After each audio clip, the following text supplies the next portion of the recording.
我想要留伫台湾，我想要甲你做伙。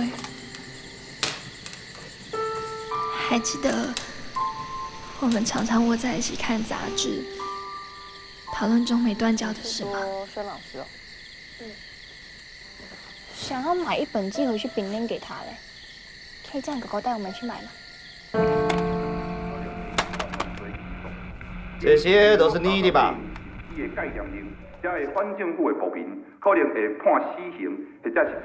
所以带你去听演讲的，说。没有人，是我自己看到传单。我有人。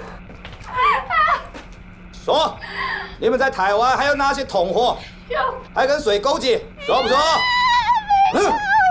真的没有。我跟冰城通信的事情早就被监控很久了，我不能拖累你，我就想你，我是个唔敢想你。是我请邱上级帮忙的，只要你承认跟我在一起，他们就不会再找你麻烦了。